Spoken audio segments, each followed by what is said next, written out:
రాజోడి university మంచి భవిష్యత్తు కోసం తెలుగు విద్యార్థులు ఇష్టపడే యూనివర్సిటీ.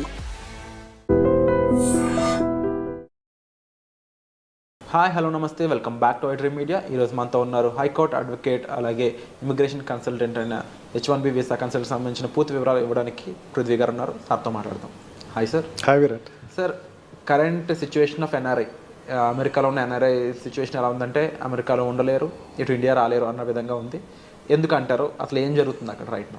ఇప్పుడు అమెరికాలో ఉండేవాళ్ళు పర్మనెంట్ రెసిడెన్సీ కానీ, అక్కడ ఉండేటువంటి రెసిడెన్సీస్, అక్కడ ఉండేటువంటి గ్రీన్ కార్డ్ హోల్డర్స్ కానీ, అక్కడ సిటిజన్షిప్ గురించి కానీ మనం పెద్ద వరి అవ్వాల్సిన అవసరం లేదు. వాళ్ళకి ఆల్రెడీ సెటిల్డ్ దేర్. అక్కడ వాళ్ళని ఏమీ టచ్ చేసేటువంటి ఆస్కారం ఉండదు. మనకి ప్రాబ్లం వల్ల ఎవరికి వస్తుందంటే H1B వీసా మీద వెళ్ళిన వాళ్ళ దగ్గర వస్తే ప్రాబ్లం. H1B వీసా వాళ్ళు వెళ్ళే వాళ్ళకి, అక్కడ ఆల్రెడీ ఉన్న వాళ్ళకి ప్రాబ్లం వస్తుంది. ట్రంప్ ఉద్దేశం ఏంటంటే ముందు అక్కడ ఉండేటువంటి ఎంప్లాయీస్కి, H1B వీసా ఎంప్లాయీస్కి శాలరీలు పెంచేస్తాడు ఫస్ట్. అంటే ఉన్నటువంటి $1,20,000 పర్ యానం US డాలర్స్లో వచ్చేటువంటి ఎంప్లాయీస్ ఎవరైతే ఉన్నారో వాళ్ళకి ఒక్కసారి శాలరీ పెంచేస్తాడు. అంటే $1,20,000 నుంచి $1,40,000, $1,50,000 చేస్తాడు. తన ఉద్దేశం ఏంటంటే ఈ $150,000 జీతం శాలరీ తీసుకోగలిగినటువంటి వాళ్ళు మాత్రమే అక్కడ ఉండాలి. ఓకే. మిగతా వాళ్ళు with in short term they have to వాళ్ళు పెట్టి బేడా సర్దుకుని ఇండియాకి వెళ్ళిపోవటమే. ఇక్కడి నుంచి వెళ్ళేవాళ్ళు కూడా ఆ $150,000 రిక్వైర్మెంట్ ఉన్న వాళ్ళు మాత్రమే అక్కడికి వెళ్ళాలి. అంటే మనకి వీసాస్లో H1B వీసాస్లో వెళ్ళే వాళ్ళు 2 రకాలు ఉంటారు విరాట్. ఒకళ్ళు ఏంటంటే కంపెనీ స్పాన్సర్ ఉంటాడు. అంటే ఏదో కంపెనీ, అతను ఎక్కడో పని చేస్తున్నాడు, ఆల్రెడీ తన ఒక కంపెనీలో పనిచేస్తున్నాడు అనుకుందాం, వాడిని అక్కడికి పిలుచుకెళ్ళేటువంటి ప్రాసెస్. అంటే కంపెనీ టు కంపెనీ తీసుకెళ్ళేటప్పుడు వాడి యొక్క రిక్వైర్మెంట్ ఉండేటప్పుడు తీసుకెళ్లే వాళ్ళకి పెద్ద ఇబ్బంది ఉండదు.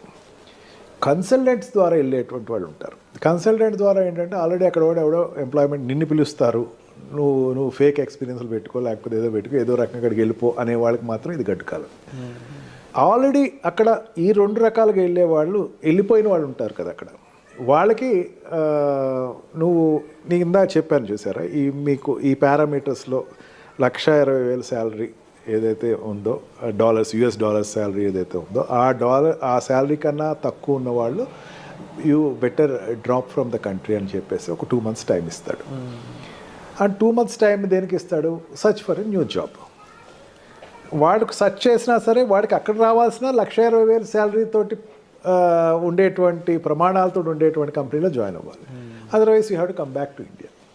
నథింగ్. అక్కడ ఎంప్లాయీ ఎవరంటే it's nothing A contract labour. ఇక్కడ నుంచి కాంట్రాక్ట్లో అక్కడికి వెళ్తాడు. 6 months to 2 years కాంట్రాక్ట్లో వెళ్తాడు. వెళ్ళిన తర్వాత రెగ్యులరైజ్ అవ్వడు. అంటే వాడు అక్కడ ఉండేటువంటి what we call green card కానీ, అక్కడ రెసిడెన్సీ పర్మిషన్ కానీ రాదు వాళ్ళకి. వాళ్ళు ఇంకా గాల్లోనే ఉంటారు. అసలు రెసిడెన్సీ పర్మిషన్ రావాల్సిన వాళ్ళు ఇంకా 60 లక్షల మంది ఉన్నారట అక్కడ. ఇంకా 60 లక్షల మంది ఉన్నారు. ఓకే. వీళ్ళందరికీ ఎప్పుడు రాను, వాళ్ళు 3 phases వైజ్గా వస్తుంది. వాళ్ళకి ఫేస్ వైజ్గా రావాల్సి ఎప్పుడు వచ్చిన వీళ్ళకి, I'm not talking about Indians, world వైజ్గా ఉండేటువంటి అక్కడ USలో ఉన్న వాళ్ళు 60 లక్షల మంది. వీళ్ళందరికీ రావాలి. అక్కడ ఉండే గ్రీన్ కార్డ్ రావాలి. గ్రీన్ కార్డ్ తర్వాత సిటిజన్షిప్ అప్లై చేసుకుంటారు. గ్రీన్ కార్డ్ రాకుండా ఉండి H1B వీసా మీద ఉన్నవాళ్ళు అక్కడ ఉన్నవాళ్ళు, వాళ్ళలో చాలామంది లెస్ దాన్ $1,20,000 మాత్రమే ఉన్నవాళ్ళు ఉన్నారు. $1,60,000 పైన ఉండేటువంటి వాళ్ళు జనరల్గా సాఫ్ట్వేర్ కంపెనీలో ఉండేవాళ్ళు. మనకి ఏంటంటే సాఫ్ట్వేర్ కంపెనీ ఒకటే అనుకుంటే కనపడతాయి, ఇంకా చాలా సెక్టర్స్ ఉంటాయి. ఆ సెక్టర్స్లో ఉండేవి అక్కడ ఆల్రెడీ USలో లాంచ్ అయిన వాళ్ళు ఉన్నారు. వాళ్ళందరూ కూడా $1,60,000 పైన శాలరీ ఉన్న వాళ్ళు మాత్రమే ఇక్కడ ఉంటారు. వాళ్ళకి $1,40,000 చేసేస్తాడు, గ్రాండ్గా చేస్తాడు. ఫస్ట్ $1,40,000 చేసి ఈ $1,40,000కి వాడికి ఇన్పుట్ ఉన్న వాళ్ళు మాత్రమే తీసుకోండి, ఇలాగే తీసుకోవద్దు. ఓకే. మెయిన్ కారణం ఏంటి? నా దేశీయస్తులు అక్కడ ప్లేస్ అవ్వాలి. అంటే అక్కడ జనరల్గా అక్కడికి వెళ్ళే వాళ్ళు అక్కడ ఉండే వాళ్ళతో కాంపిటేటర్స్ అవుతారు. $1,20,000 శాలరీ అండి, $1,20,000 శాలరీ కన్నా తక్కువ ఉండేవాడు అక్కడ ఆల్రెడీ దొరికేస్తున్నాడు. వాడితో వీడి కాంపిటేటర్. నిన్ను తీసుకోవాలంటే నీకు ఎక్స్ట్రా టాలెంట్ ఉండాలి.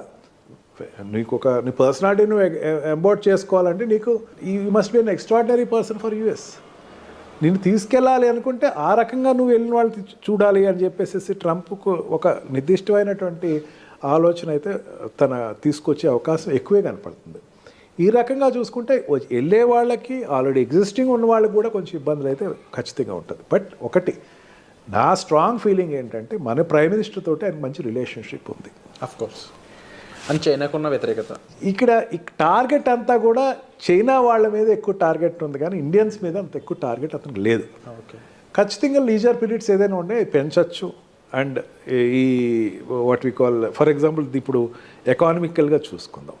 ఎకానమికల్గా చూసుకుంటే అక్కడ ఇంపోర్ట్స్ ఏదైతే ఉన్నాయో చైనా నుంచి వచ్చేటువంటి ఇంపోర్ట్స్ని 60% ట్యాక్స్ పెంచే అవకాశం ఉందన్నాడు.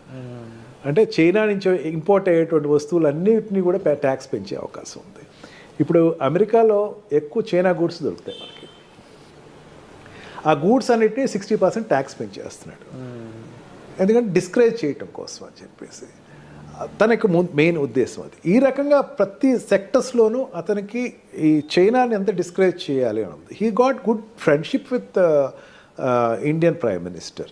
ఇండియన్ తోటి మంచి రిలేషన్స్ అయితే ఉన్నాయి. మెయిన్ ఏంటంటే చాలామంది అనుకుంటూ ఏంటంటే ఇండియాకి చాలామంది H1B వీసాలో ఇండియాకి వచ్చేస్తారు, లేకపోతే ఇండియా వాళ్ళు చాలా ఎఫెక్ట్ అవుతారు. కానీ మరి నా స్ట్రాంగ్ నమ్మకం ఏంటంటే ఇండియాతోటి రిలేషన్స్ ఎస్టాబ్లిష్ అయితేనే తనకి చైనాతోటి పోటీ పడవచ్చు. అంటే ఈ సౌత్ ఏషియన్ ఏరియాలో చైనాతోటి పోటీ పడే పెద్ద కంట్రీ ఇండియాయే కనపడుతుంది. ఇది ఇప్పుడు కాదు, ఫస్ట్ టర్మ్లో కూడా అదే అతను ఎక్స్పోజ్ అయ్యాడు. ఈ రకంగా చూసుకున్నా సరే ట్రంప్ ఉండేటువంటి తన పాలసీస్ అన్నిటినీ కూడా ఇండియా వైజ్కి వచ్చేసరికి కొంచెం లీజర్గా కొంచెం లీనియంట్గానే చూడొచ్చు. అందుకని అంత డ్రాస్టిక్గా మనకేం నష్టం రాకపోయి ఉండొచ్చు. బట్ వన్ థింగ్, కన్సల్టెంట్స్ నుంచి వెళ్ళే వాళ్ళు కాస్త జాగ్రత్తగా ఎక్కువ చూసుకుని ఫేక్లు తక్కువ పెట్టుకుని, ఫేక్లు కాకుండా ఒరిజినల్గా మీరు ఉండేటువంటి మీ ప్రజెంటేషన్ ఉంటే కనుక they will get benefited of it. Already అక్కడ ఎగ్జిస్టింగ్ ఉన్న వాళ్ళు కూడా ఇమీడియట్గా మళ్ళీ ఇంకో కంపెనీలో జాయిన్ అయ్యి ఇమీడియట్గా దాన్ని అతను what we call lean period ఏదైతే ఉందో ఆ పీరియడ్ నుంచి బయటకు వచ్చేసి వెంటనే ఇంకో దానికి ఎంప్లాయ్మెంట్ అప్లై చేసుకుని షిఫ్ట్ అయితే బెటర్. అదర్వైజ్ వీళ్ళు ఒక రోజు ఏదో ఒక రోజు ఒక పరిస్థితి వస్తుంది, where you have to come out of the country. True sir. తప్పకుండా ఈ పరిస్థితులు అనేవి ఏ విధంగా వెళ్ళబోతున్నాయని చూడాలి. దీనికి సంబంధించి మీకు ఎటువంటి హెల్ప్ కావాలన్నా సరే డిస్ప్లే అవుతున్న నెంబర్స్ కాల్ చేసి సార్ని మీరు కన్సల్ట్ చేయొచ్చు. Thank you so much.